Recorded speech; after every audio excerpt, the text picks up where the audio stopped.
welcome back to my channel, My Diaries of Life, Dari Hidup Me. Hari ni hari Sabtu, 18 hari bulan 10. One day after Mimi balik dari Dengkil for cuti di Pabali. And then it's a random vlog because we are going to Keluang. And sekarang ni tengah on the way, tapi tengah berhenti dekat Petronas untuk solat Zuhur.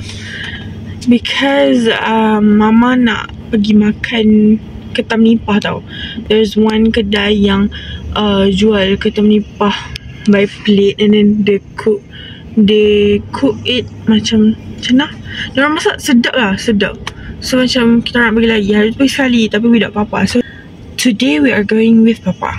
Okay, so harap-harap ada lah, sebab ketam tu dia tak boleh nak tempah. Dia macam kena pergi macam tu je walk in, faham tak? So macam you know. So tu je. Bye guys, enjoy the vlog. Halo sekarang dah tengah sini naik motor, bawa sekedar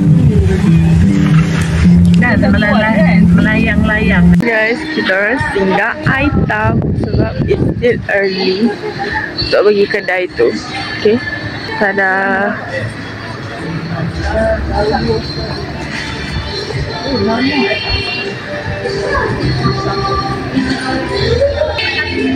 Dah lama tak pergi sini.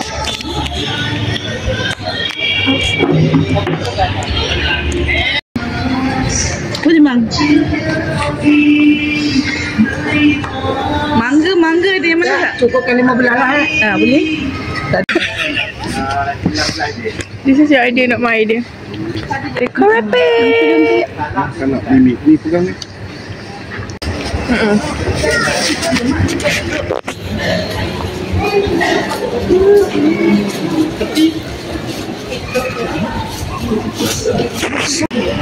Mama tengah beli jambu.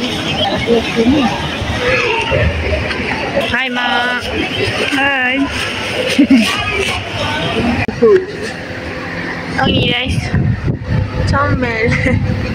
Majuk. Kita bersama. Majuk. Bye, kedai ketam. We call Nancy ikan bakar.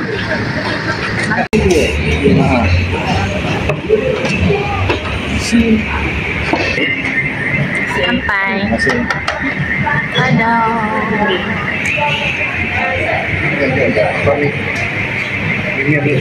All the food there's some. We have sotong goreng, telur dadah, ikan tiga rasa, and then ketam nipu. This one's so good. This one also looks good. Bye. Bye.